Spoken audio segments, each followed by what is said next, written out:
What is up, everybody? It's that time again, time for the TXR Podcast. And yes, we've got a great show lined up tonight. Big things are taking place over on the Xbox ecosystem now that they are shepherding the Activision brand in a much better direction, in my opinion. We're also going to be covering a little bit tonight about backwards compatibility situation that's kind of starting to take place in the entire gaming industry. This just isn't limited to Xbox. And we also kind of have a little bit of a controversy coming out when it comes to the Xbox SSD.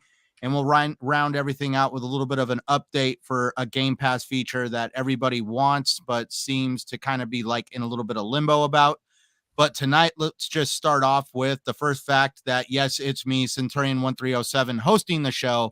But the good news is I will only be hosting the show tonight. Like next weekend, we will actually be receiving back the very awesome Invader Gaming.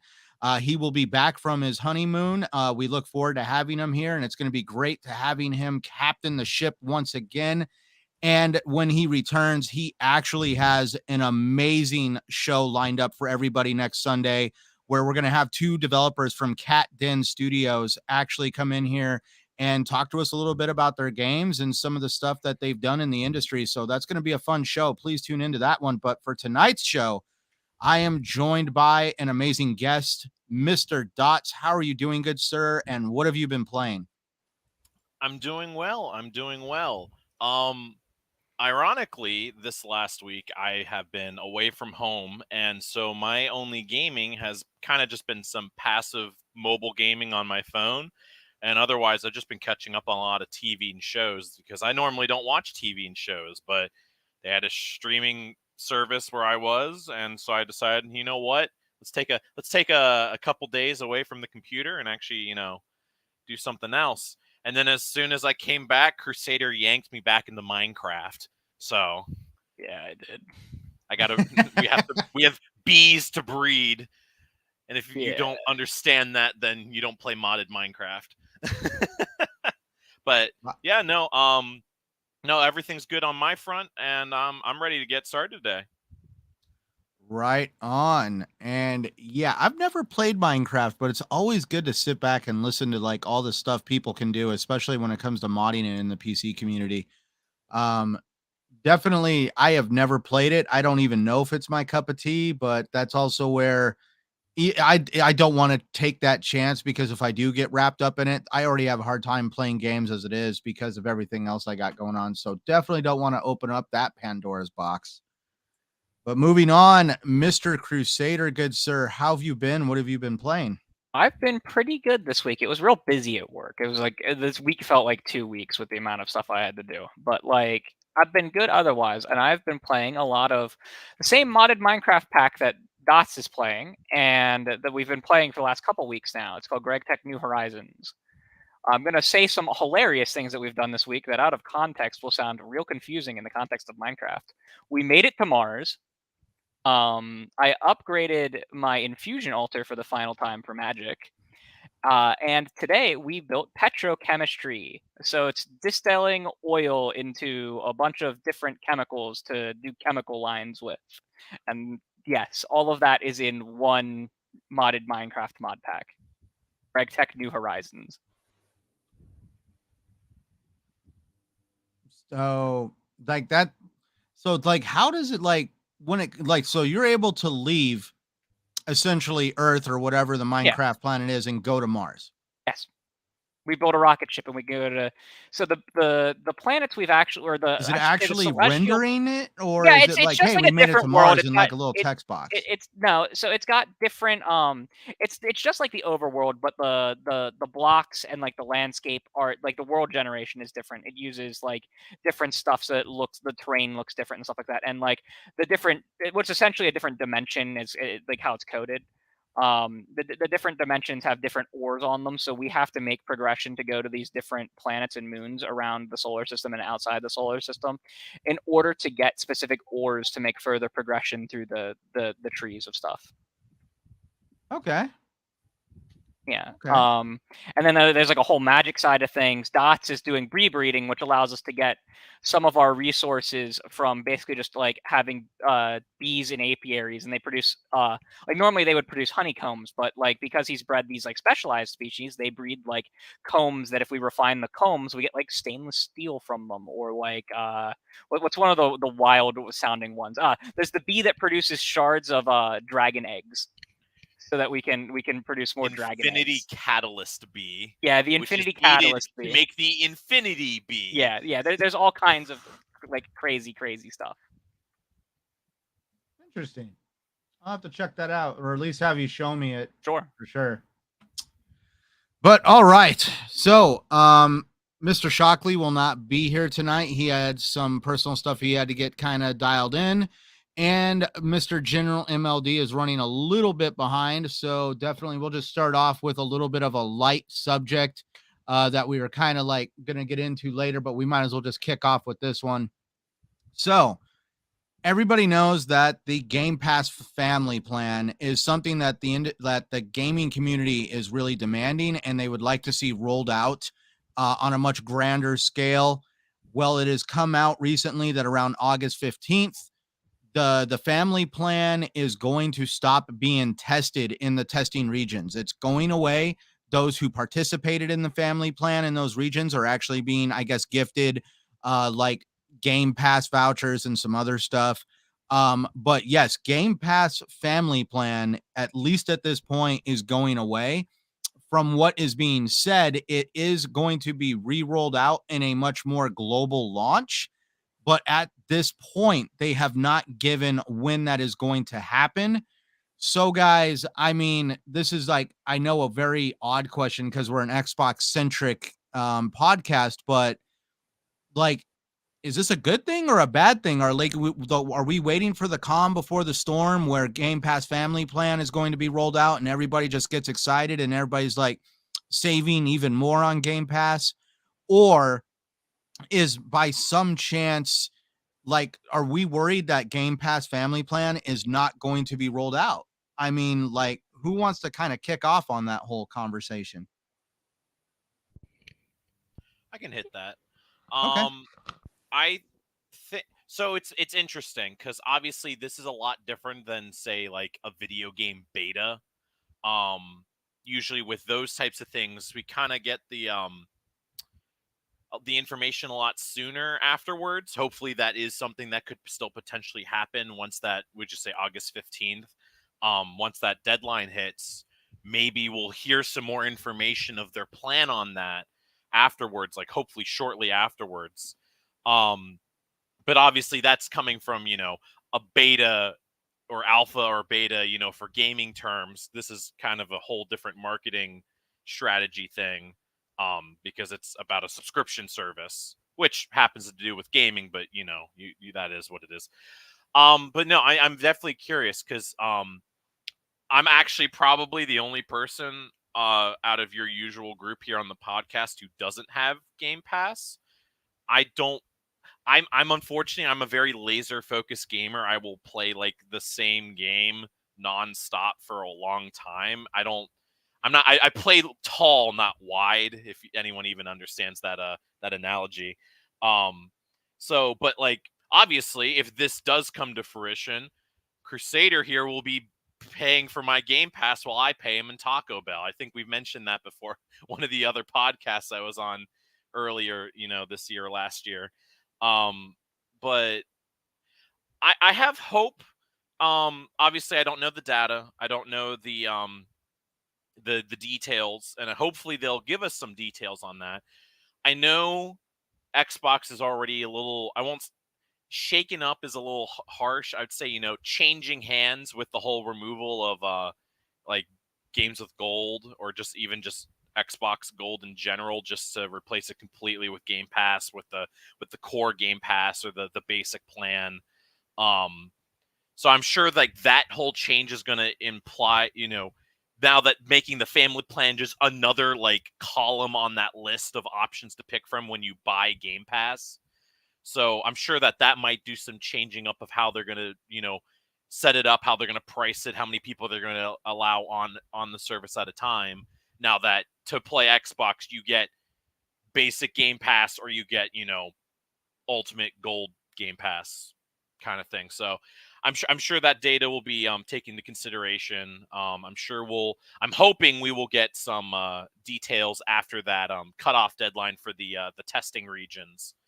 But I personally think that I think they would be fools not to go through with this, for the sheer fact that that is more people playing on Xbox, because there's going to be that one person with disposable income, Crusader, giving Xbox to a bunch of people, dots are us here, who don't have Game Pass.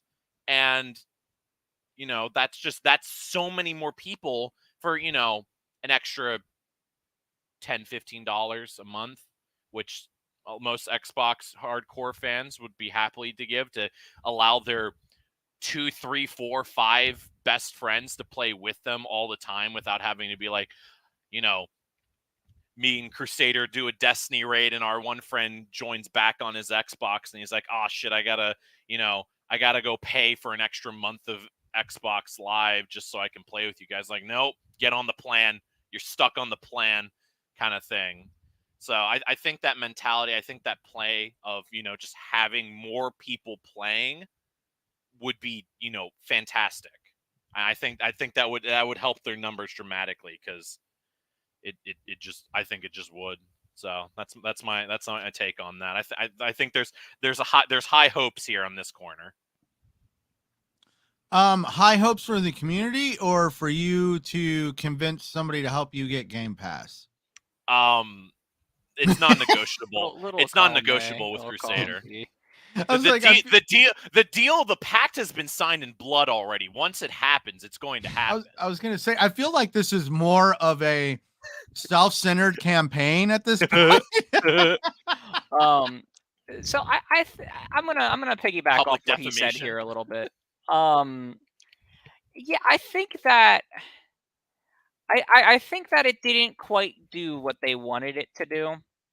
And I think that because they're rolling out the changes to Game Pass with Game Pass Core, which I'm going to talk about that because I think that there's some very good things happening there and there's some very dumb things happening there.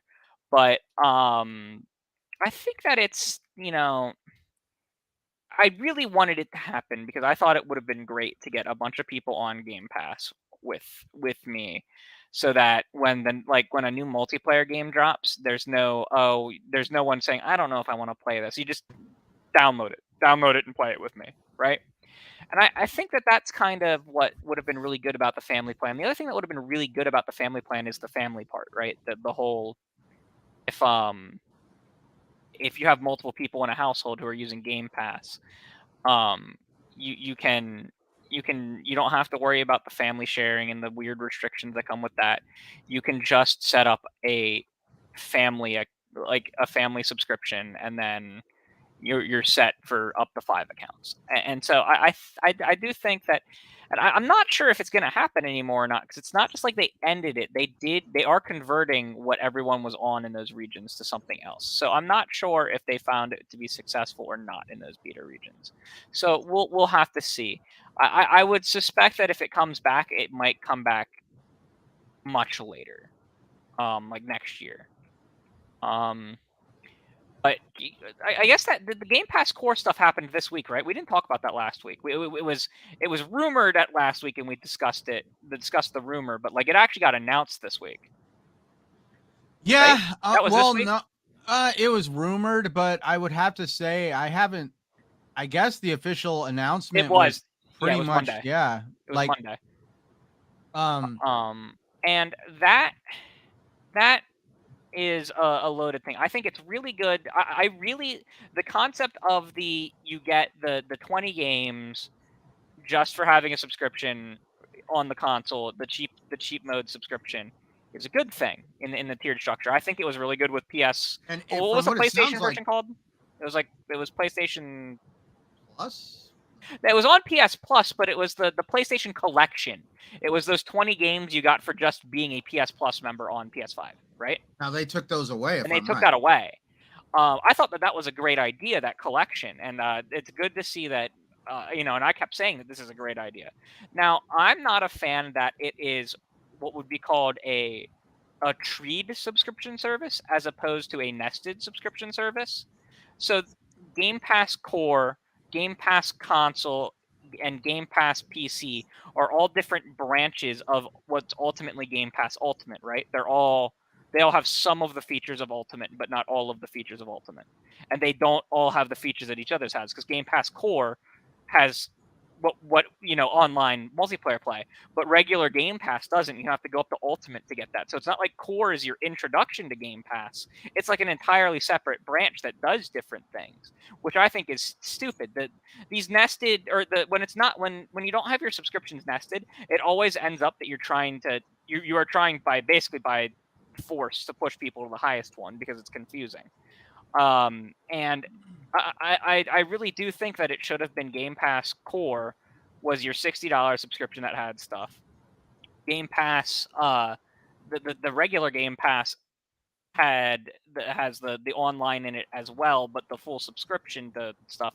And Ultimate was you get cloud, you get EA Play, and you get PC all at the same time. And PC can still be nested off or can still be a branch off to the side, because they really are too dissimilar to link together.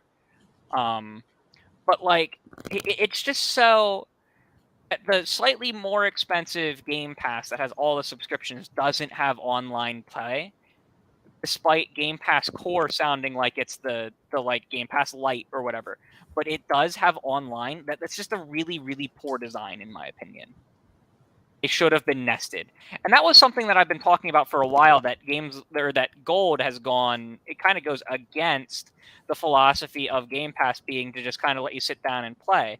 Because Game Pass doesn't let you sit down and play if it's a multiplayer game. And there's a significant number of multiplayer games on the service. So I do think that they need to rethink the strategy with core Game Pass Console and Game Pass Ultimate, and how they're ultimately going to do that. And even if it means that Game Pass proper has to have a slight price change or something like that, because I don't think that this is a good setup, personally, of how they're handling it. See, that's where it's just like, that's why I wanted to bring it up in the conversation, was like, we've got Game Pass Core coming out. We've also seen a price raise take place for Game Pass recently. It seems like the Game Pass subscription service is at a state of flux, and I'm not saying that as a negative, but I'm just saying with this state of flux, I'm curious on exactly how they're going to reapproach the concept of Game Pass family plan. And like you said, how are they, because there is going to be a little bit of growing pains involved, but I'm also curious on now. I mean, for a while there with PlayStation Plus and Xbox Games with Gold, it was, give away free games. But then we saw that Xbox was kind of giving away some very paltry, mediocre games compared to PlayStation. I'm not going to look the gift horse in the mouth. I mean, I did download some of these free games anyways, because I'm not saying that, just because they're not a AAA or AA barn burner, it's not worth my time. The value comparison just wasn't there between the systems. You can absolutely say that like when PlayStation's getting some, even if it's a couple-year-old AAA game, and Xbox is only getting $10 to $15 indies, that is legitimately a value difference between two directly competing services. See, that's where I'm gonna be kind of curious now. What are the two what is going to happen in the market now when you have brand A that gets rid of the idea of giving away free games? Is that going to be a selling point for PlayStation now, or is by some chance now we're just going to see, well, if they can do it, why do we got to do it? Because technically that's shelling out money for those licenses for them to be given away like that. So yeah, and I'm going to be very interested to see what they put on because we did not get it's very crucial. We did not get the full core list. There's supposed to be 20 titles, and we only got 10. And they said there would be more to announce up to close to September when it goes live. So I'm curious to see what they put in it, because if they put there's some games that they could put in it that would be really good for the for the ecosystem. You know what I mean? You put Gears 5 in it, you might revitalize Gears 5's multiplayer. Well, Gears 5. Well, wait a minute. They did put Gears. Oh, is Gears 5 5 announced in it? I don't have the full list. Let me see. And I looked at it while I was very busy at work. What the list was. I actually have a list, but my hard drive is. Give me a second. I'm checking out. Here's everything you need to know. Where's the list? Yeah, okay. Gears 5 was on it, so that's good. All right. I think that they probably should have done Forza Horizon 5 and not 4. Personally, I think 4 is just a little too old to be in the service, and 5 is newer, but it's not brand new. It came out in 2021, and this will be coming out towards the end of 2023. So yeah, now, but if you notice, there is a good amount of like service style online games. Like we have State of Decay 2, the Elder Scrolls Online, Fallout 76, and even there's Forza Horizon 4. But that's what I thought was pretty cool was that. So Elder Scrolls Online, that means even if you don't have, because it was where you either had to buy the game or have a Game Pass subscription, but now it's almost like transitioning Elder Scrolls Online, like just one step away from being a free-to-play game on the Xbox ecosystem. And I'm just curious on, like, is that going to boost player engagement on a title like Elder Scrolls Online? So. Yeah, that's a very good point, and like that's why I said like there's a bunch of like multiplayer games, and looking at this, they did put a lot of them on there. Is MCC on here? Because that would be an excellent one. I don't think. No, it's only 5 Guardians and Halo Wars 2. They should put MCC in this list. I would say MCC over 5. Because listen, 5's not getting support anymore. MCC is still getting support. Put MCC in there. If I may, I think. Hi, guys. By the way. Yeah. By the way, I was getting ready to be like, "Hey, Mr. GhostMLD joined us." By the way, everybody. No, I don't want to interrupt the flow. You guys had a good thing going there.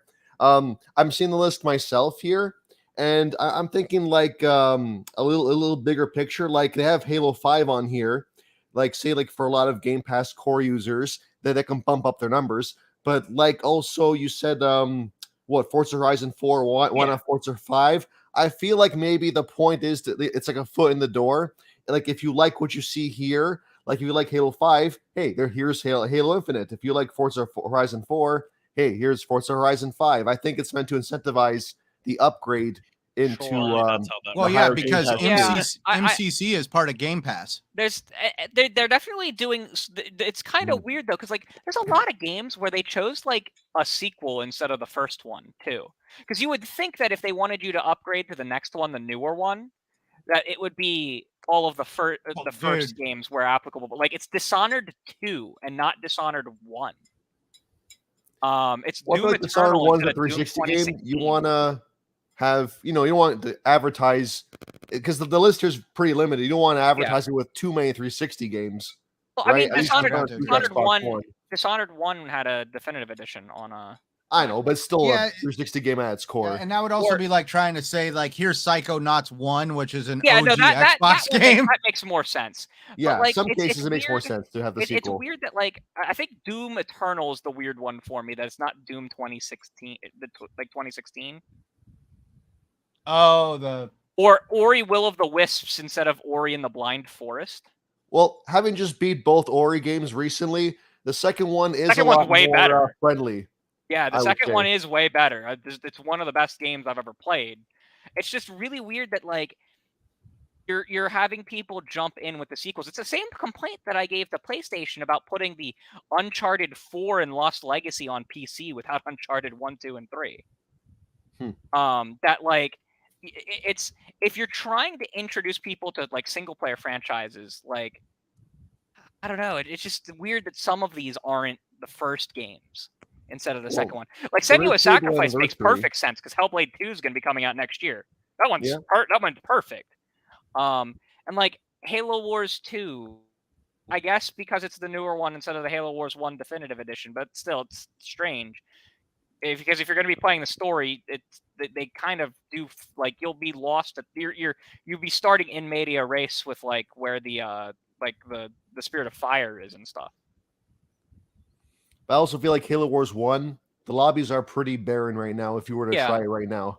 Like, I would have probably, instead of Halo Wars 2, I probably would have put Age Age of Empires 2 Definitive Edition or Age 4 when it comes out instead. And now, if I'm a devil's advocate with that, I feel like the lobbies for that are pretty good as of right now for those games, especially on Steam. Whereas Sure. Halo Wars 2, that actually needs a bump, a player Halo Wars bump. 2 needs to be put on Steam. Yeah, that too. That's another thing. Like, why is Halo Wars 2 not on Steam? That's a totally different topic. The game does need players, so I'm glad it is on the list here. I look at the list and I'm like, I can see what they're going for, and like Dishonored 2, like they could have put like what is it, Death of the Outsider on instead, but I guess that wasn't very popular, so they're going with that one. But like also the other thing with Dishonored 2 is Dishonored 2 never got an FPS boost, whereas the other Dishonoreds did. So like, it just Gears 5 makes sense to me because that is like the most modern one. Well, it they has could have put 4, microtransactions but in the they store. wouldn't. There's not a single 360 game on this list, which is I would have put a couple 360 games on. Well, you got Fable Anniversary. That's a 360 game. Is it? I thought it was re-released for the Xbox One. Oh no, 360 game. I literally just Yeah, beat I was that, gonna say that was a 360, but it was. Oh, but they I released think it it on was had PC too, didn't they? I think now, like let's take advantage Yeah. of that. There is like obviously the Okay. boosted frame rate and probably Yeah. the enhancements that Yeah, are provided auto by the HDR hardware. and frame rate boost. Okay, that Yep. one makes sense. Okay, so there's a single 360 game. What would be kind of cool if they put, because eventually like they're gonna own Call of Duty and that. I wonder if they put an older Call of Duty on here, like a popular one. And that's Like- why they're not announcing the full list now. Like If World they at put, War like or Modern Black Warfare Ops. 2 or Black Ops 2 or something like that. Yeah, I mean, I don't see why not. I mean, like it does tie into the whole 'Cause- server, bringing Yeah, back we'll be thing. So We'll be- yeah, that's the well, next that- topic, you know right? You what? want to start it? Right. So let's Yeah. just kick that off. So actually, here's the thing: is this like a precursor to what Microsoft is wanting to do with Game Pass? And this is kind of going down what I just mentioned in one of my videos. Like Xbox is showing in what I am, at least in my opinion, referring to as excellent stewardship so far of the Call of Duty franchise, and also kind of slowly taking the reins of what Activision has been lacking in. And that's having a good direction and support for the community. And that's where we saw recently here in the last few days, Xbox actually went in and did some server patches and now got the servers up and running great for some Xbox 360 Call of Duty games. And now we're seeing player counts uptick in those games. And that's where, like, is this a precursor for Microsoft planning to do big things with Call of Duty? Like, could we see some past Call of Duty games get added to the core list of games?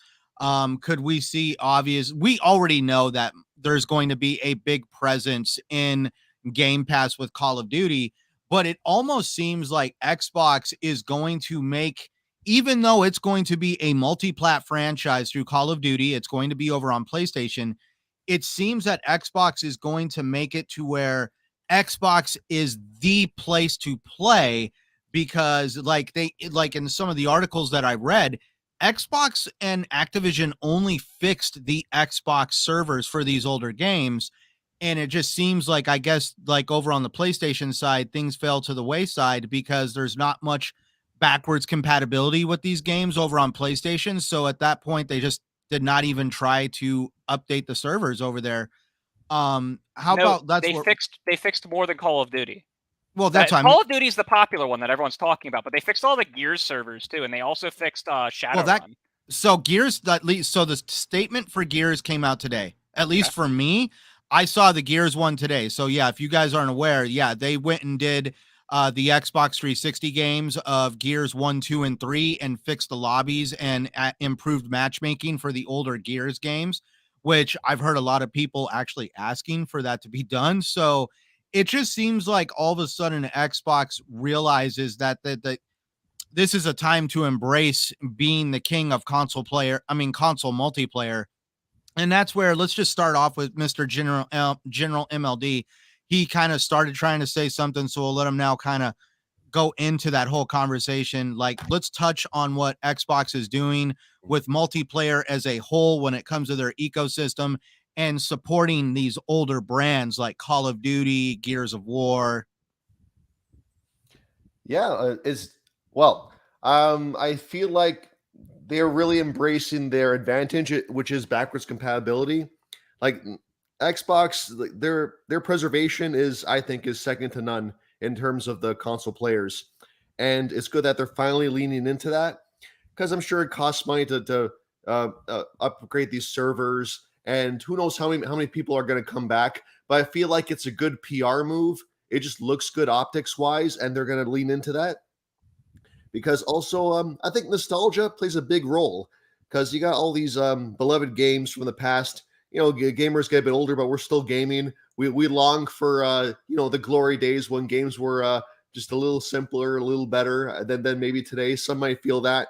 So hey, Xbox is giving you a way to go back down memory lane, play these games, and in many ways they are better. Like the frame boost, HDR, the loading's better. So it's like these games have been brought into the present as time went on, which feels even better. It's like it's better than it was back in the day. So we're getting reports of like these aren't concrete reports, but you kind of read stuff online how consoles are selling more, and you see like the numbers of the people in the lobbies of old Call of Duty games. Like the word of mouth is spreading, and the really interesting part is that this is before the Game Pass edition. Like this is just pure like word of mouth. I think Xbox, they put all the Call of Duty games, all of Activision games on sale, so they took advantage of that. But if we think the player lobbies are big now, it's going to get even bigger when all these games just drop on the Game Pass all at once. It's going to create a big word of mouth PR boost for Xbox, I feel like. And you guys mentioned Gears of War 2 like as well. Like they didn't have to do that, but they did. Like I was a big fan of the original Gears of War 1, like not the remake, like the original one. So I can hop into that tonight. I might just find a match, and that is amazing. Like a 2006 game, you could be playing like today. Like that to me is like amazing. So I say whatever they're doing now, like keep doing it, embrace it, because I can only see good things happening from this. Like you get gamers of different walks of life, you bring them all together. That's really what grows Xbox. I feel like in the end, like every small group you attract, it all adds up. It's a snowball effect. So I'm glad they're doing this because I myself would benefit from this. I myself am gonna look at these games and just go back and relive some of the classics. So good. I'm happy about it. Oh, definitely. I mean, a lot of classic games to play that everybody loves, and it's going to be an exciting time, especially for those that are really into the whole scene of retro gaming when it comes to the Xbox 360, at least.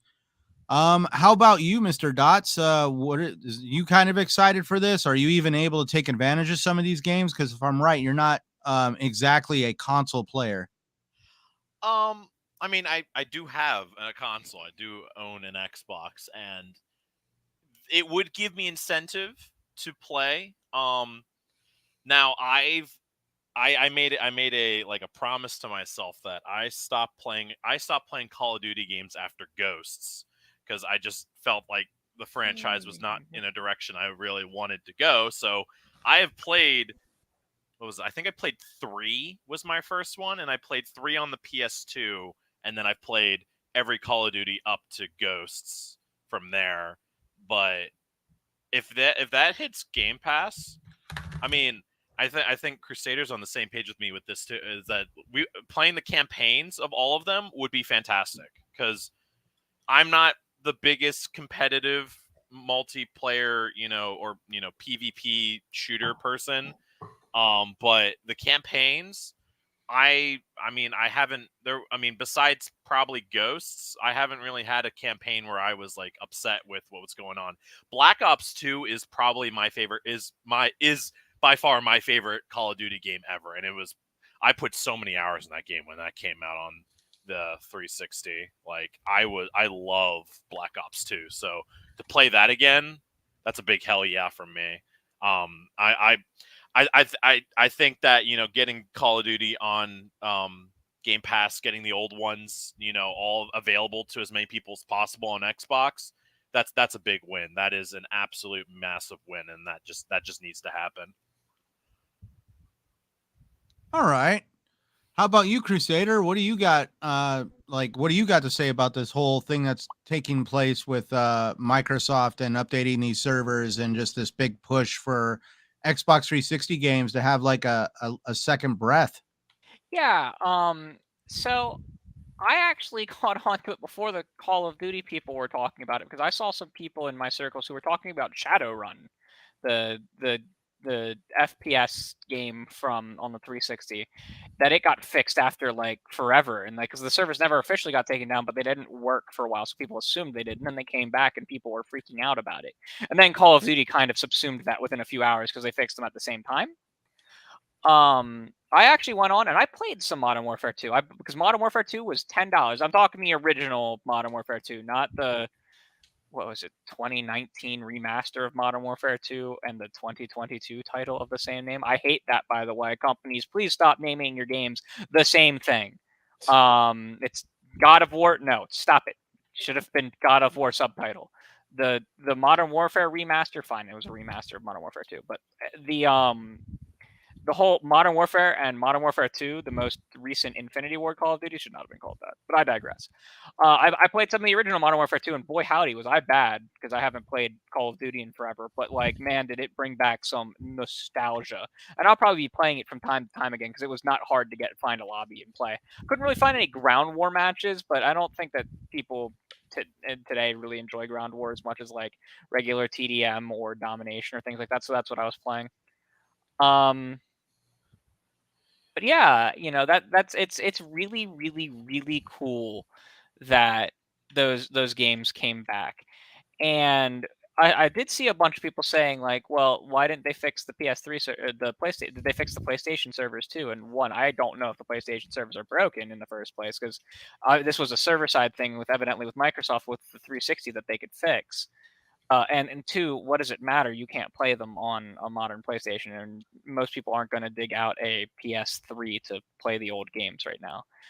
When you can play them on a modern, in a modern way, so like on the the Xbox Series X, and you can buy and download the games digitally straight on that console and play them natively, it changes the game for what backwards compatibility can be, and it turns it into the same landscape that PC has had forever, where like game from like 1990 will work on your computer. You might need to troubleshoot it a little bit with some compatibility options and stuff like that, but like they'll just work.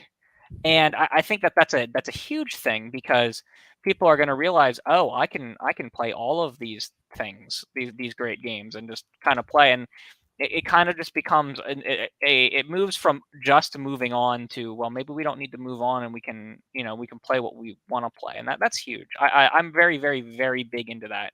People who know me know that like I'm always pushing for like either some form of enhanced backwards compatibility, so like some game should be listed that's not listed, or we should get some kind, or like some games should be remastered and made available again. People know that I go on rants about the old Ratchet and Clank games not being available, or Sly Cooper. That's a big PlayStation problem. Xbox, there's not really a problem with, it's very specific games from third parties that aren't available, or it's because there was some kind of like licensing issue with like Forza.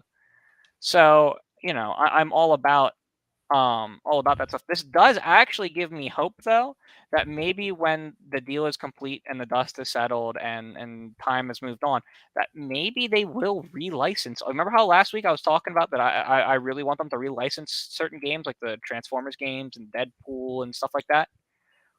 This gives me a little bit of hope in that direction, that maybe they will do that, because this was a really, and the fact that Xbox didn't talk about it was wild to me, right? That they didn't go like, oh yeah, we fixed the servers in a bunch of 360 games. Now, did the coalition put out an official statement about like Gears of War, or was it just like players discovering that they're working again?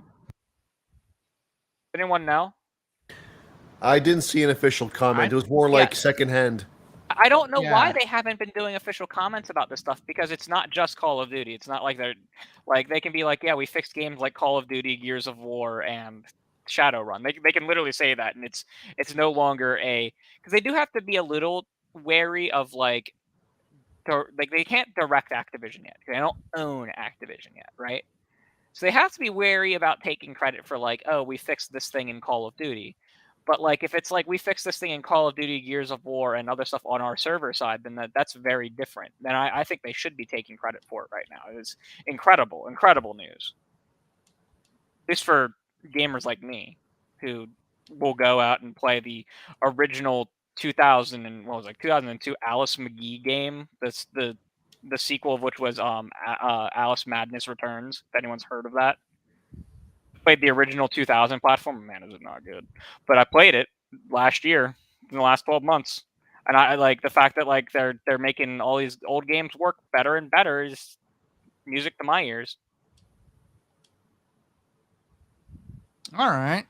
No, I'm excited. Like you said, there's a lot of titles there that go well beyond the breadth of multiplayer, and we would like to see a lot of these older games kind of get brought back from the brink of extinction, as it says. And that's kind of like where we would go into the next conversation. We kind of started having this conversation last week, and I wanted to kind of discuss it further because it was actually, in my opinion, a good conversation to have. So it's come out recently that almost 87% of all the games that were released, like we're talking like retro games, a lot of software, 87% of those games are on the brink of extinction, of not being able to be found, played, basically being non-existent. And this is like what Xbox is doing with these older titles is a step in the right direction. What Xbox has done with backwards compatibility is a step in the right direction. And it does give Microsoft a huge edge in the console market, at least, because on PC, I mean, there's a lot of different ways to play older games. But when it comes to the console market, Xbox has a huge edge in being very supportive of older titles being able to work on newer hardware. But that's where, me and Invader were having, me and Crusader were having this discussion where we were talking about there's a new emerging cloud service where you can pay like at least a monthly or a one-time lifetime fee to have, or maybe it was yearly and lifetime, not monthly, right, Crusader? So it was 1 year for $40 or $30 or $60. I don't remember. It was 1 year for one price, and it was $80 for lifetime. Right, and that would give you access to a large catalog of cloud retro games. But we've also seen other stuff like coming out, like more like restrictive stuff, like you were talking earlier about. Ubisoft is starting to take this whole direction of of basically restricting people from their account. If they don't use their account for a certain amount of time, they'll just essentially delete your account. So it just seems like it's easier for games to go away than it is for them to be preserved and remain among the masses. But before we obviously get into what Crusader is going to say, I do want to start off with Dots, because even during the pre-show, we were kind of talking about all this. You're obviously, I know Crusader plays on PC, but Dots is pretty PC. Like, where's your stance on this situation with gaming, on how literally there's a lot, like, I mean, the fact that game, like it's like I said, 87% of games are pretty much becoming non-existent. I think that unfortunately, it kind of goes into the fear that a lot of gamers have of physical versus digital. I think a good amount of us, at least when things started pushing into the digital scheme, we still, we're kind of loyal to our physical collections. Some people, their collections got really big. Some people didn't want the hassle, holding it all. Some people doubled down and said, I'm going to make this giant collection. I mean, I was kind of on that fence. Although I guess with me, it was more like with Nintendo games more than Xbox games. But in I don't know. I know I have a good number of friends, and I know Crusader sometimes goes into this depending on the games he's going for.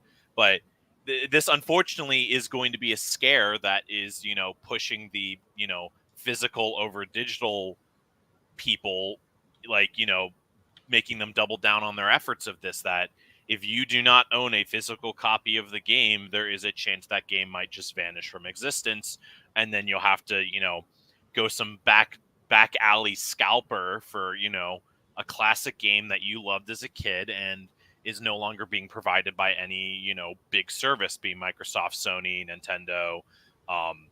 Nintendo hates older games, but that's a whole different thing. So yeah, I think it's literally the doomsday preppers who are, the gamers who get those physical collections and they make sure they have a physical copy of every single game. It's unfortunately, it's pointing them into the right of they were justified in doing that because, these games that you love to play are slowly getting, just vanishing off digital services because they don't want to hold all that data. They don't want to make that available because that, other things could go there instead. It's taking up space that, the niche 15 people or even just, 500 people want to play that game, and then the rest of the millions of others don't care about. They'll get rid of it, but that's 500 very unhappy people. And it goes into the, I should have bought a physical copy because I can no longer trust the company to, keep the games that they had on their service forever. So it's unfortunate. Obviously, I think this is definitely a lot. It's gonna hurt indie games. It's gonna hurt, third-party games. I don't think the AAA scheme has to worry about that because it's not like there will ever be a Halo game in existence that doesn't, isn't accessible in some way, shape, or form on Xbox. I don't think this Gears of War will have an issue. Maybe the older Forzas. I haven't even looked into that kind of stuff, but you can only buy Forza Horizon 4 and Forza Horizon 5. There isn't a Forza Motorsport you can actually purchase right now. Oh, great. So there you go. If you like motorsport, you need to have a physical copy, or you have to just wait for this new one. Or you have to have already bought it. Right. It's not coming back, or if it is, it's, they might reveal it for 5. I don't know. But yeah, so it's unfortunately it's leaning into the fact that, collectors are in the right. If you want a game, there's a game you really like, you got to get it physical. And that's unfortunate because I do like digital. I'd like going on my computer that doesn't even have a disc port and, being able to play all these games, because Steam has access to everything. That as long as you bought it, obviously Steam still has that issue where games go off of Steam sometimes. And that unless you've owned the game, you've bought the game on Steam, it's impossible to get again unless you download it through illegal means. So no, it's unfortunate that, Xbox is going through this, and that now the Xbox fan base is going to have that as an issue that, why are you getting rid of these games? Those 500 people who like that one niche game are going to, have some loud voices for this. It's unfortunate. I'm not exactly sure what much else there is to be doing about that. But I mean, if there's a game out there you like, buy a physical copy. And I guess the big issue actually then becomes, we are getting to a point where they aren't offering physical copies, are we? Yeah, there's a couple games not launching with them this year. Alan Wake 2 isn't. I thought there was one other one that was announced that's not coming with a physical version at all. Yeah, so we're getting to that point where we won't get a choice. It's if you like a game, make sure you buy it and have it in your library. But even then, when does that become, safe forever? If it's going to be like, hey, we're canceling services for this game, especially in the current day of age of, oh, you need to be connected to multiplayer to play a single player game, because it's messy. It's a very messy situation, and hopefully we can figure out a way out of it, because if we keep piling on these issues of, oh, if you want to keep a game forever, you need to buy it physical, not digital. Oh, it's not offered in physical, well, then make sure you just buy it and have it in your library. Oh, you have to have online services, and if the game doesn't have online service anymore, then you can't play it.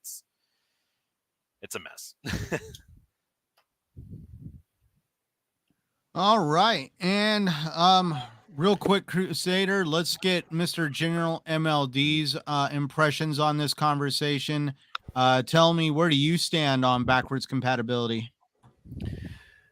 Well, I mean, the stat of what, like 87% of older games not gonna be lost to the void. Yeah, I'm not a big fan of that because, you know, so many classic games growing up.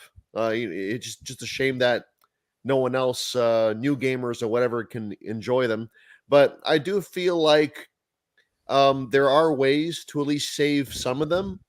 Now, for one thing, I've always thought, like, say, with licensing issues, in terms of, say, music. If music's an issue, maybe just bring back a game and just cut out the music. I don't know, like, the legalities or how you could do that, but I feel like if we can get, like, say, the older Forza Horizon games back on Game Pass or on the Xbox store, but all the licensed music is off the game, I feel like, would that solve the problem? And I feel like a lot of games, Forza games, I think it revolves around also the cars. They have to license every car company individually. That's why they don't even try. Like Quantum Break took like a month to fix, right? They relicensed it like almost immediately. Yeah, the Forza games are like impossible to relicense. See, I'm thinking, like, again, I'm only speculating. I'm not in the know here, but like maybe like if you were to go to these car manufacturers and explain, hey, look, this is like a 6-year-old game, a 10-year-old game. Can we just pay you like a one-time fee, like just to give us like a permanent license to have this game on our store? Like, it's only meant for a certain amount of people that are going to play it now. The primary time to buy and play the game has come and gone. Only nostalgic people might come back to revisit it. Like, is there a little bit of wiggle room here we can do here to get the license back? I'm thinking something like that. Like, there's got to be a change in how we do things. I mean, there's got to be some kind of wiggle room here on 10-plus-year-old games. So, like, whoever's dishing out these licenses, they got to be made aware of this and just kind of, you know, let's just do things differently so these games don't get lost. So we talked about with cars. There's my suggestion with, say, if it's purely a music related issue. If it's like a movie IP, like say Activision's old Transformer games. Again, I say the same thing. Like whoever owns the Transformers IP, like, again, go with them. Be like, hey, this is like a Xbox 360 game.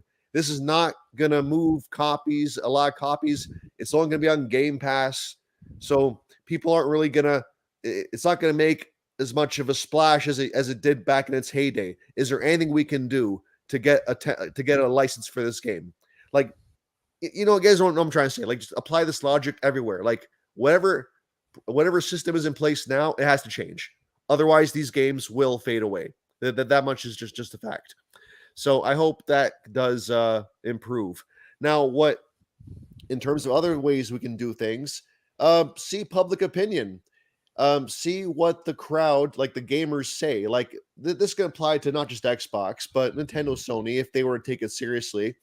Of all the games that aren't currently on the BC program, just get a public opinion. What are the games you guys want to see? Get a poll going and rank the top 100 games and see what you can do to get these games back.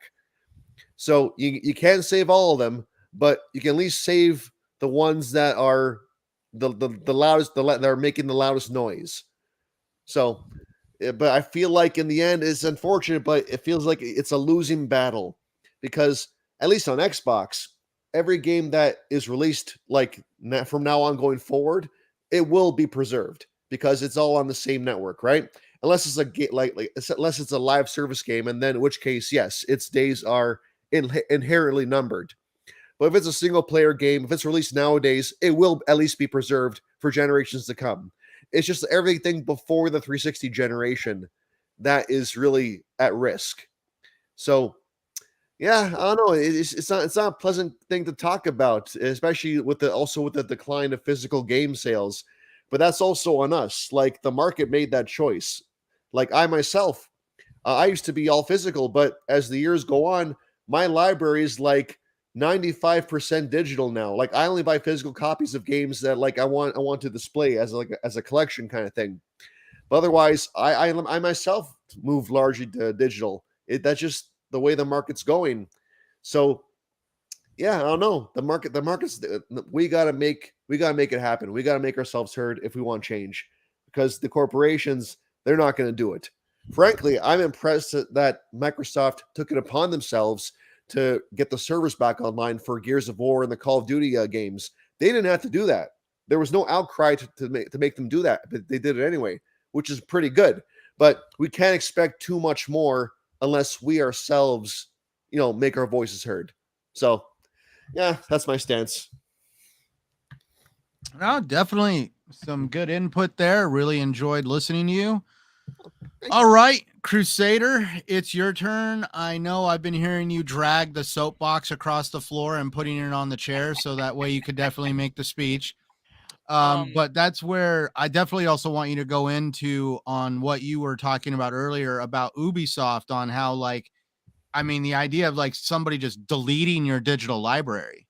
Yeah, so this Ubisoft news isn't really new news. It's more people realizing something that has been true since 2021.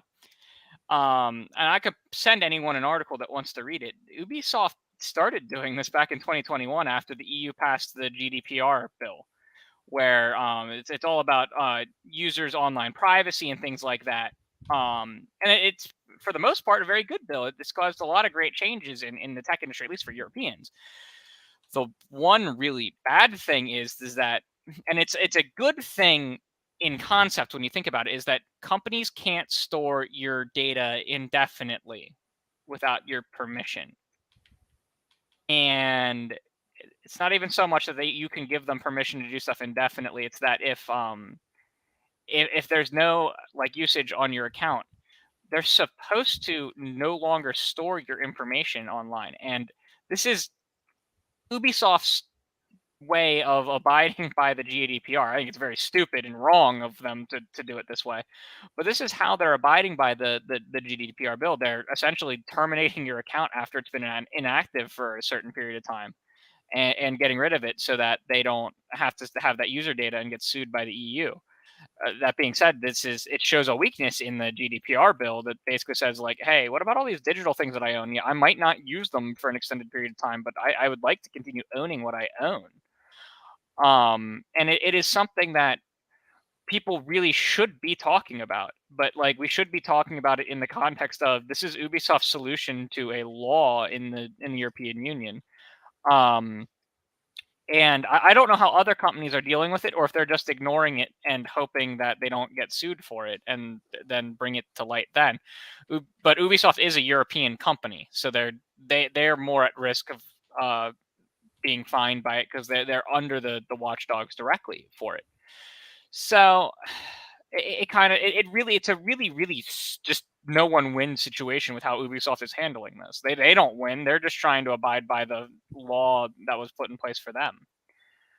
So I really hate that this was their solution to dealing with it. But like, this is one of those things where the laws don't match what reality is, and they need to be changed in some way to ensure that the consumers are protected, but also are protected in the right ways, because the GDPR is a consumer protection bill, but it, like most tech bills, most aren't well thought out. And this has resulted in a not well thought out situation with Ubisoft.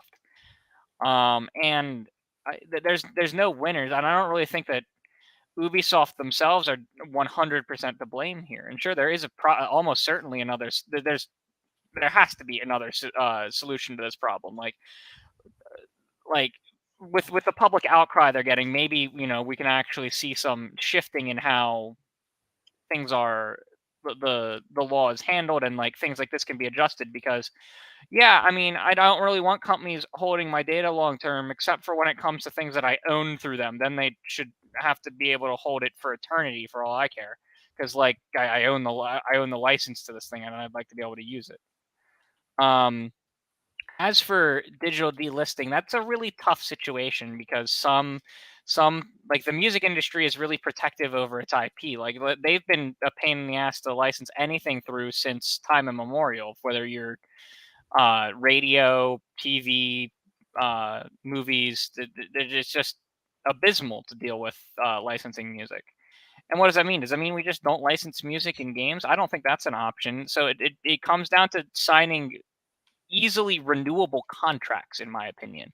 That's really what needs to shift, is that basically both sides need to come to the table and be like, listen, we're going to license this for 10 years, but when those 10 years are up, we'd like to be able to just renew this contract with the terms that are in place, and have that written into the contract that like that the expectation is for this to be renewed indefinitely, unless there is some kind of business reason not to. But I hate old games not being unavailable. I hate it. I think I said that as much in the last in the last section with the with the Call of Duties and stuff being made more available now with their multiplayers coming back.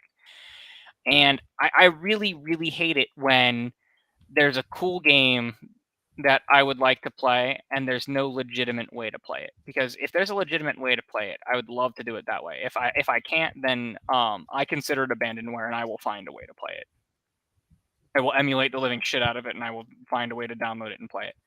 Because if your game is not for sale and I can't get it available to me somehow, I'm going to play it. But if it is for sale, I'll gladly purchase it. 100%. Then I might emulate it still, but I'll purchase it. And it's just a really sad state of affairs. Xbox has been doing strives. They're probably the best in the industry at getting stuff to be reavailable on things. They're not perfect. There's more than 2/3 of the 360 library is not available, and at this point there's not much more they can do because of licensing issues or the literal code for the games not existing anymore, because the companies didn't preserve their code bases because they didn't think that it would be relevant. And it is now, because we have this long-term digital availability, and it's a total shit situation all around. And I'm happy that there are people who are pushing towards it being better. And I'm happy that we have stories like Ubisoft come out and people get so mad about it that maybe we'll see some dramatic change. And now that we're in a totally digital era of gaming, I'm not talking like physical is gone, but every major platform is at some point digital, right? And now that we're at that stage, more people are going to be up in arms about things, and more things are going to be designed to last long term, because it's not like the old days where you made a game, you produced physical for 6 or 7 months, and then you stopped selling it altogether. This is now an age where any game that's developed is just sold long term. It is up for sale. You can go and buy games that were made for the original Xbox on the Xbox Series X. More notably, you can buy, and more directly, you can buy launch titles for the Xbox One, because those are actual like fully natively running, no emulator in the background, just an Xbox, like the Xbox One games just play natively on the Series X without an emulator or anything. And that's huge. And it's going to drive how games are licensed and made and things like that moving forward. But we do need to basically have a rescue effort for these old games to preserve as many of them as physically possible. And Microsoft is probably the top of the game at that. And Nintendo's probably in second place. And I only say Nintendo's in second place because they have been making a ton of stuff made available on NSO. I wish it was available for direct purchase instead of through their subscription, but that's another story, right? And then Centurion mentioned it, and I think we talked about it last week. I don't think it was 2 weeks ago. I think it was last week. We talked about that retro arcade service, and Centurion brought it up earlier in this episode. Like, those kind of things are cool. I would like to be able to direct purchase and download this content where applicable, but just getting these things available and in people's hands to play is important. It's as important as making sure that anyone can go to an art museum and view pieces of art. It's as important as making sure that anyone who wants to go and watch an old football game or go and watch old Hollywood films like from the 20s and 30s. It's incredibly important because games aren't just raw entertainment; they are an art form. They have music. Many have storylines. Many have music. Many have they all have handmade art. They all have all of these things that kind of blend together, and they need to be preserved and made available for people to both enjoy as entertainment, but also enjoy from this is a human creation and should be admired standpoint. Now, not all games are truly art. Like there's things like Postal and nonsense like that, but it doesn't mean it's any less deserving of being preserved. So that's my soapbox, is we as consumers need to do better at yelling at companies to make things available and keep things available and respect us as consumers and respect the products that they're creating and that we want to continue enjoying. And the industry needs to get better at not only doing that stuff, but also being forward thinking and licensing things in a more intelligent way that makes things last forever, or at least as long as they physically can. That's my soapbox. All right. No, definitely at least to throw my 2 cents in the conversation, I have a very large backlog, and some of these games in my backlog are made up by older titles. And there's always something to experience when it comes to gaming. And then, like you said, like that whole idea of, like an art gallery, thousands of people every day go to I believe it was, what is it called? The Louvre? Yeah, the Louvre. And they go see Leonardo da Vinci's The Mona Lisa. Like, after Leonardo da Vinci passed away, I don't see them like, all right, he's gone, burn it.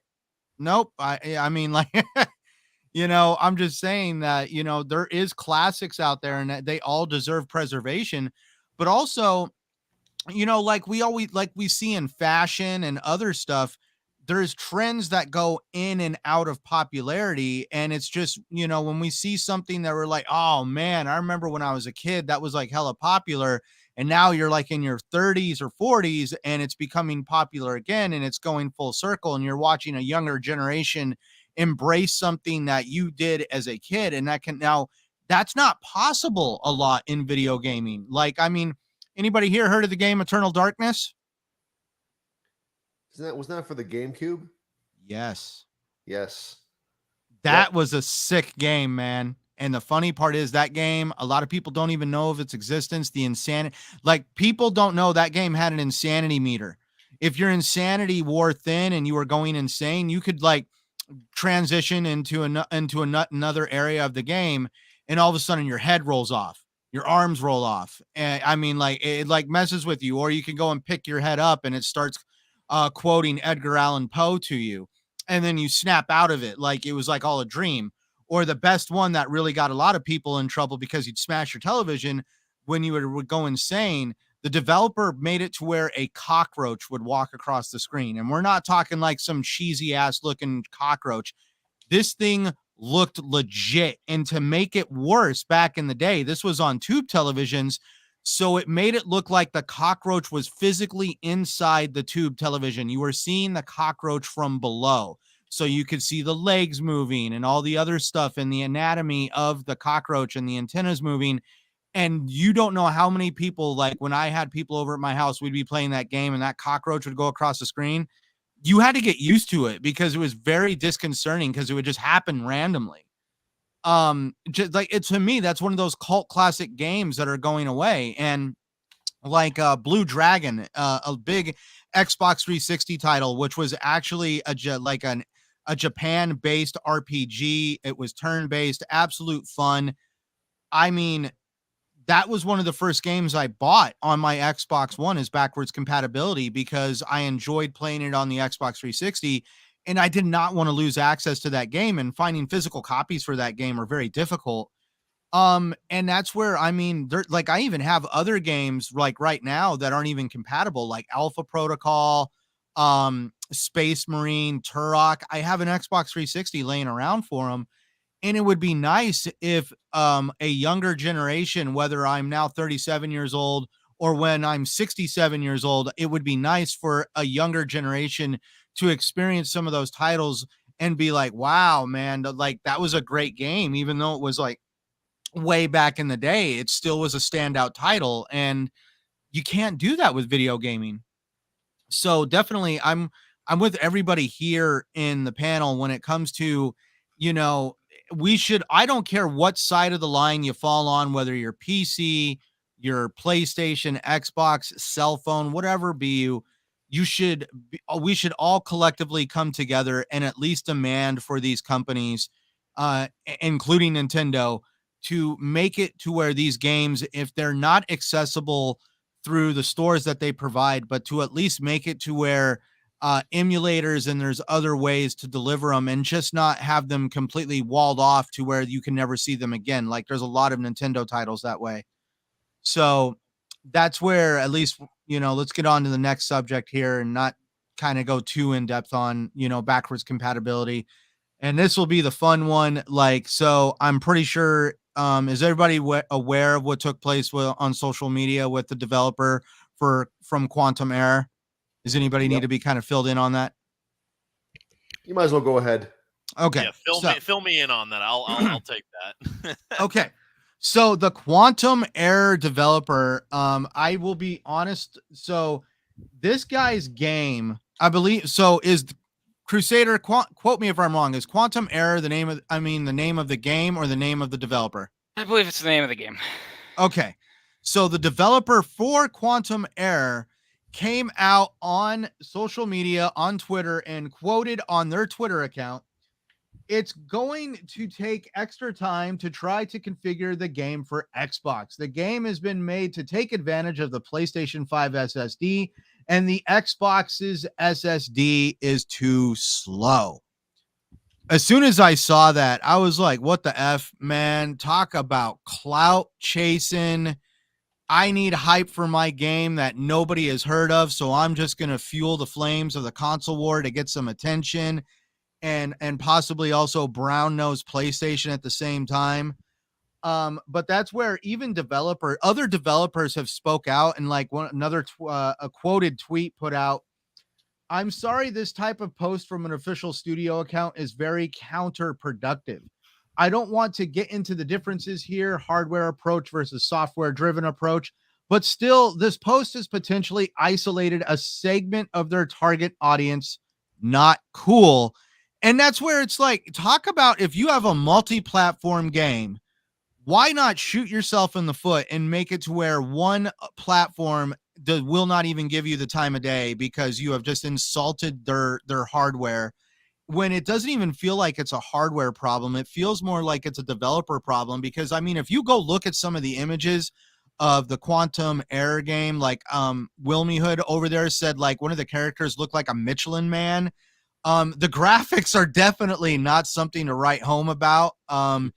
It's definitely a developer issue when it comes to what's going on here. And that's why we're going to start off with Mr. Crusader, because this, like, Crusader here is a very intelligent individual and also has a very heavy background in computers, both on a professional level and an education level.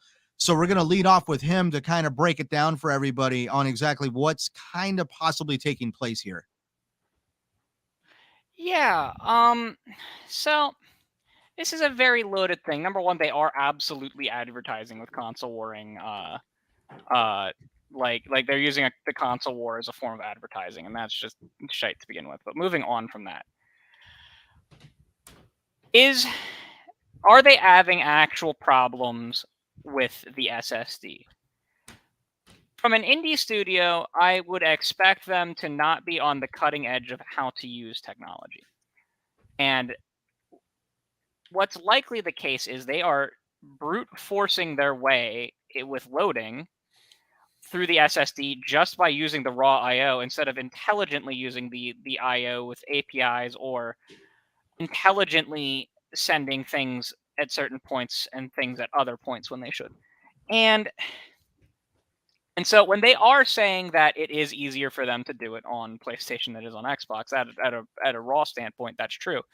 That being said, we're 3 years into a new generation, and even with just the Xbox SSD, that is a 20 times multiplier to the I/O of the traditional HDDs that we were using in the old systems, which used about 120 megabits per second. That was about their cap on I/O. Now, you would never reach that theoretical cap because the OS is loaded on the hard drive and things, and so a portion of it's always being used. So, but let's go with that 120 just for note. The Xbox Series X and S, their SSDs are clock at about 2,400 megabits per second, or 2.4 gigabits, and that's without incorporating the decompression block on the console, which you can compress your data on the drive and then decompress it, which gives you functionally 4.8 gigabit or 4,800 megabit per second. And that's basically how much data you can move through like in and out of the hard drive per second. And I find it hard to believe that an indie studio 3 years into the new console generation is somehow maxing a 20 to 40 times multiplier on what's functionally possible.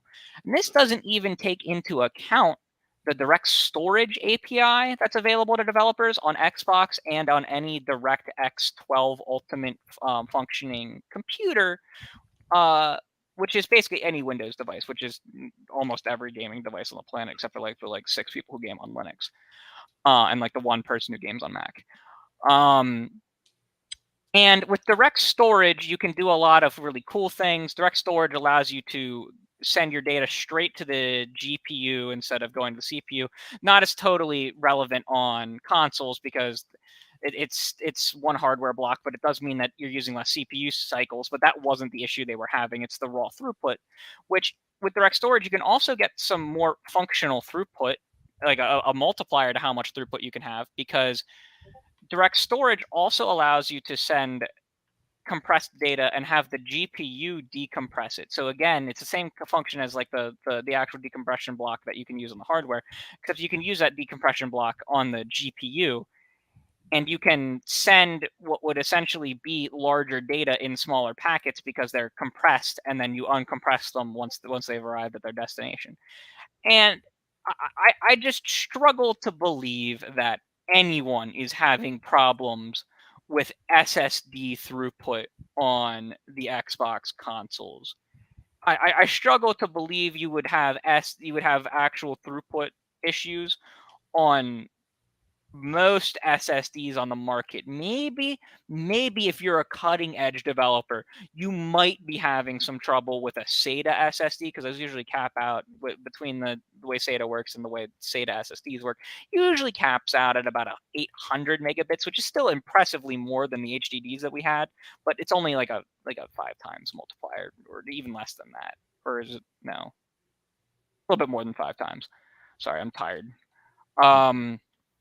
But when all is said and done, I find it hard to believe that a competent developer would be struggling with I/O on that, with that large of an I/O, with that many ways to get more out of the I/O.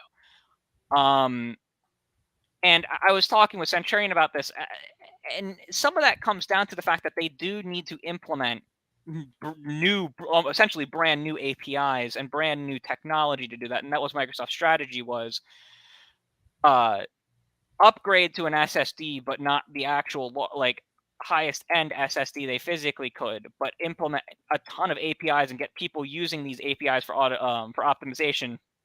That way, it kind of scales better and better, and you get people used to the technology early on. Whereas PlayStation's strategy seems, at least in my opinion, because all of their APIs and all of their like the ways that like the developer tools that they have, all of that is restricted. You like the public doesn't know about those kind of things. You have to sign NDA after NDA when you're developing for them, so you can't really talk about how they function. But in my opinion, PlayStation's solution was develop the APIs and the technologies to better use the IO channels as you go. And at the beginning, just give them a huge amount of IO so they can brute force it to start. I don't really know which one of those strategies is necessarily better, because one is reliant on people picking up new technologies fast. The other is reliant on people essentially being, I don't want to say lazy, but not actually actively using the hardware to the best extent, which is a bad practice. You shouldn't, if there's a way to optimize something, you should be doing it. So I'm not really sure which of those are the best practice, but to me, it screams that these the indie developers of this game really don't have a great grasp of how to properly actually develop for a large IO, and they are simply just kind of brute forcing their way through it, which is horrible way to develop content. And the fact that they're using that to tie into their marketing via console warring is absolute shite. I know. As soon as I saw it, I was just like, I really feel like this isn't grounded in too much like fact. I just feel like this is trying to fuel the flames of a console war, just because you're like, what could we do to market our game, because we don't have a lot of marketing dollars and there's not a lot of hype for our game to begin with. Oh, I know, let's just put something outlandish on social media that fuels a narrative, and the like basically the ecosystem will take care of itself, kind of thing. I mean, it's like, honestly, I feel like it does almost like speak words about a developer, where it's like, okay, well, I guess, hype is hype, and getting people to talk about your product is, your own initiative. But I guess if you're willing to go down that path of just kind of selling yourself out to fuel some console war narrative to get, I guess, 5 minutes of fame, good luck to you, sir. I mean, don't know what to say to you on that. How about you, Dots? What do you think about all this? I mean, nothing that hasn't really already been said. Never heard of them before, and probably come tomorrow I will forget they ever existed again. They said something stupid to put themselves as a top headline. For some people, I guess that worked. I guess we're talking about it now. But they'll get called out by the people who, are going to call them out for, their BS. And obviously, maybe they might get some more playtime from people on PlayStation. But beyond that, it's like, cool. We didn't have a reason to, we didn't really know who you were. And now we don't really have a reason to like you. So, like, cool. That's the kind of fame you want. That's the kind of time in the spotlight you want. Sure, whatever. I'll forget about you tomorrow. Yeah, simple, short, but sweet. How about you, Mr. GeneralMLD? I know you keep up with all the shenanigans that take place on social media. I'm pretty sure you were one of the first people to see this thing pop up. What was your initial impressions, and what do you think about the whole situation?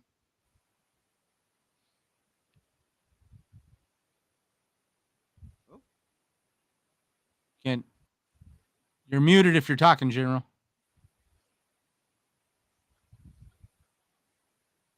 Oh, maybe he had something come up.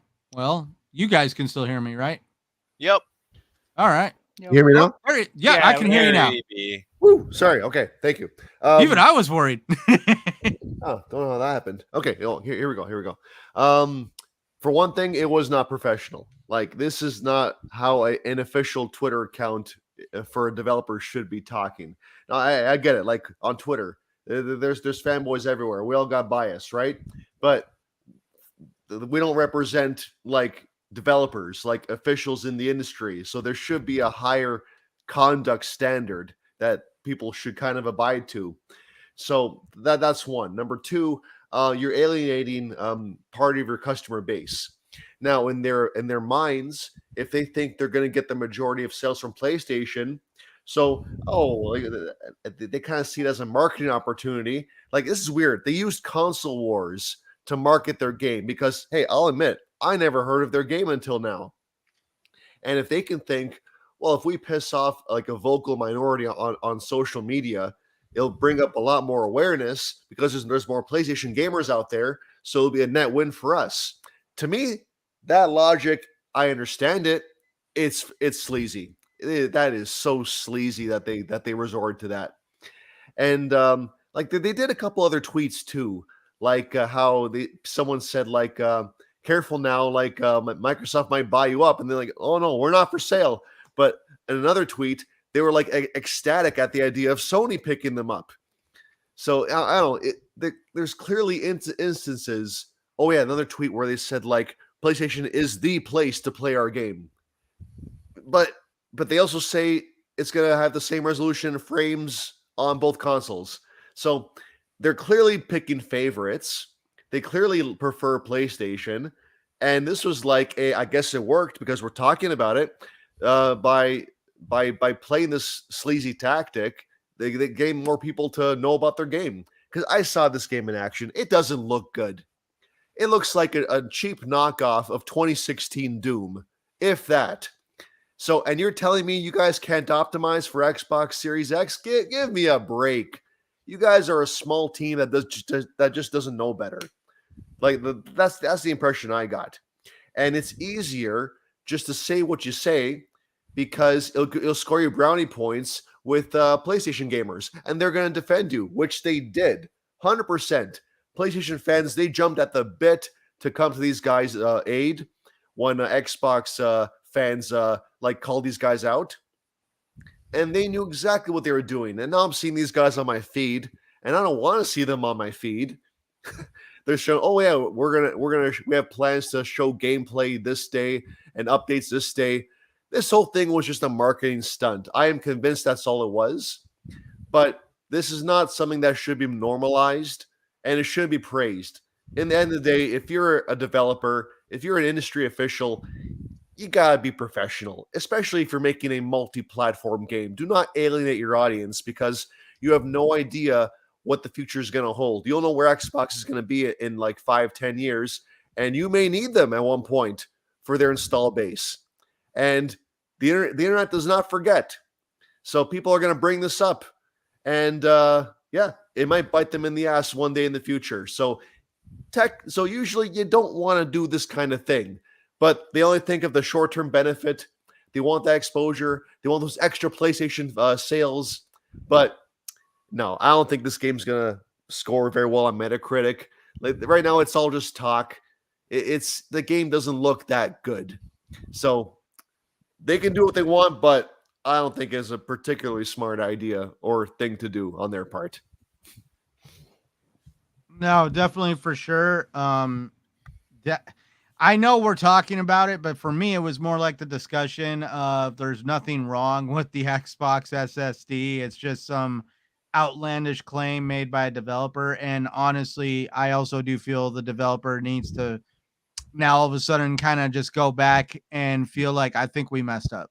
I think we messed up because now they don't want nothing to do with us. And it's like, well, what did you expect? You know what the funny part is? You might get 5 or 10 extra sales over on PlayStation for your comments, but at what sacrifice? I mean, there could have been 50, 60, 75 people that wanted to buy your game on Xbox that will have nothing to do with you now.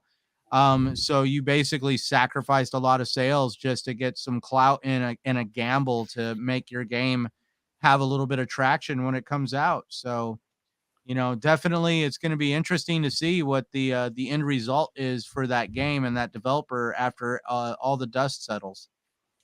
But I guess that kind of like dials it in. We were able to kind of really hit the 2-hour mark tonight, guys, especially after the outros. We'll be exactly around 2 hours. So I guess we'll start kind of getting into our outros. We'll thank everybody in the chat for being here. It was an absolute blast to see all you guys here and interacting in the comments.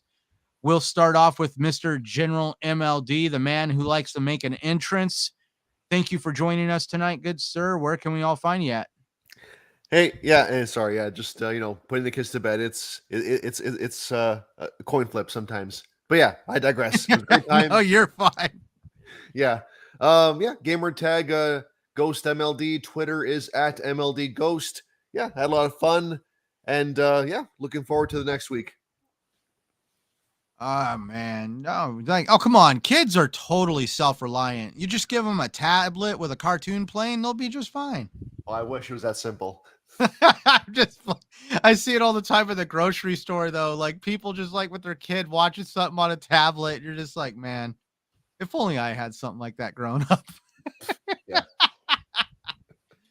But all right, moving on to our impromptu guest. Thank you, Mr. Dots, for being here tonight. It's always a blast to have you here. You are almost like an honorary TXR panel member at this point. We're getting ready to make you a t-shirt. Thank you for joining us tonight, good sir. Where can we all find you at? Hey, I'm always happy to hop on, especially when it's last second and Crusader just tells me, hey, get on. And I'm like, all right. Yes, honey. Yes, dear. You can always find me on Dots RTS on Twitter, or soon to be X. Whole different topic. Don't need to get into that. And Chaos Dotsarus on Xbox.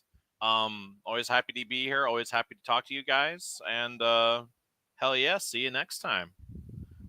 Wait a minute, they're renaming Twitter X? Yeah, it's just gonna be called X. They're killing their SEO. You're not gonna be able to search for it. That's why X videos is trending. Don't go to xvideos.com, anyone in here. But that's why X videos is trending. I saw people were saying Xbox might get more traffic. Xbox might get more traffic from this. Oh my god. Sure, why not? People are trolling the crap out of Elon today. It's great. So they are going to wreck their ESO, because dude, that was like one of the biggest they were one things. of the most recognizable brands in the world. I swear to God, he's out of his mind. Like, people were like, "You're insane," when like I was like saying, like, listen, like, Twitter's gonna die a slow death. Twitter is dying a slow death in front of you right now. A slow death, man. He's just like straight up pulling off, like, yeah, pull the plug. We're renaming it. Screw the SEO. No one needs to find us. Yeah, it's the. Does he have they're life also insurance or paywalling something on DMs, Twitter? by the way, which might be the end of me on the platform. I know. I saw the DM thing, dude, and it's just like, now we're locking DMs behind a paywall. You must really freaking hate your platform. Yeah, I know. It's at this point, it's like, throw all the social media on the. Yep, Messages. they're gonna be. They're going to start send a certain amount a day, and then you can't send anymore. So, like, for example, our group chat's probably going to have to move to Discord. Wow. Okay. I know, dude. Like, yeah, it's like sync. Wow, live here on TXR. It just sank in for GeneralMLD that literally we're not allowed to DM each other, apparently, because I don't got a blue check. But it's supposed to cut down on spam from unverified accounts. But even though most accounts that spam are verified. Yeah, it's weird. Obnoxious. I don't like Mark Zuckerberg with like Instagram and stuff like that, but man, do I actually loathe Elon Musk. I know, it's just like great value brand Osmandius is like frustrates me to no end. But dude, you know what though? This is going to leave a power gap in social media that's going to allow hopefully somebody more innovative and free thinking than Mark Zuckerberg. But I mean, like, obviously Mark Zuckerberg was there with the swoop with Threads, but I'm going to say it right now. Threads is very touch and go. 1 minute it seems like it's on the up and up. The next minute it feels like it's already stagnating. I'm just kind of curious on who's really going to swoop in with a viable platform that just kind of hits the ground running and has a lot of traction and growth very quickly. It's just, it's a mess. It is a mess. I know, like, all of a sudden, like, because, it's so sadly, I guess that's one thing we should talk about on a future episode. I know next weekend we got it, but I'll talk to Invader about it. Maybe we should discuss a little bit about the Twitter situation, because at the end of the day, Twitter has been a vital resource for the gaming community as a whole. It's where we get a lot of our gaming news, interaction with the journalists, developers in the industry, publishers. And it just now seems like that's all going away. So, like, I feel like it's almost going to give a bigger focus on what's delivered on YouTube right now until people find that next best thing. I mean, like, what platform is people going to gravitate to for all that information? Yeah, I genuinely cannot believe how many horrible decisions have been made with Twitter since Elon took it over. You know what? Actually, I can, because he's not actually like the best example is this software engineer who was saying like, you know, Elon Musk talked all these big things about spaceships, and I don't make spaceships, so I thought it was pretty cool. He's talked all these big things about cars, and like, you know, I don't know anything about cars, so like that he sounded pretty cool. But then he started talking about web development and code, and I know about that, and he's an idiot. And now I don't want to buy his cars or fly in his spaceships or do anything with or support his space stuff in any way, because it's just not. It's frustrating, right? Like, because there's some things that he'll talk about, and I'll watch and message stuff, and I'll be like, "What are you talking about? What?" And people eat it up. Oh God, that's some second rant of the night. Nah, it's all good, man. And it's Definitely. only the outros. It is. I know. It is the rant and the outros. I know, but dude, like as a joke, no wonder Larry Major Nelson quit, because he's like, I can't do Free Code Fridays anymore. Screw it. The minute you get 600 people that like that damn post, you're screwed for the day. All right. So let's kind of like finish off with the outros. Mr. Crusader, loved your rants, loved your input tonight and education on the Xbox SSD. Thank you for being here, good sir. And where can everyone find you at? Yeah, for you now. can find me at Crusader3456 on Twitter, and it's Crusader_3456 on Threads. I don't know. I mean, I'm gonna probably be on Twitter until the heat death of Twitter, or X, or whatever the hell it's gonna be called. I'm on Threads too, just in case, because I'm finding that being on any one social media is not a viable strategy moving forward. So yeah, find me there, and you can follow me on Xbox. If you ever want to message me on anything, except evidently on Twitter, because we're going to have limits on that. So message me other places. You can message me on PlayStation, Xbox. It's all the same, Crusader3456. Well, I guess that just leaves me. I am, of course, Centurion1307. Thank you, everybody, for being here tonight. For those interested, you can locate me on Xbox Live, Twitter, and YouTube at Centurion1307. And you can also find me right here every Sunday night on the TXR Podcast, usually as a panel member. Like I said, next week, Invader will be back, and we also have an awesome show once again planned for everybody with developers from Cat Den Studios. So please join us next Sunday for sure. And you can also find me 2 hours before the start of this show on Gaming Beyond the Box with Wilmy Hood and the amazing panel members over there. And so till next time, everybody, thank you once again for joining us, and we will see you later.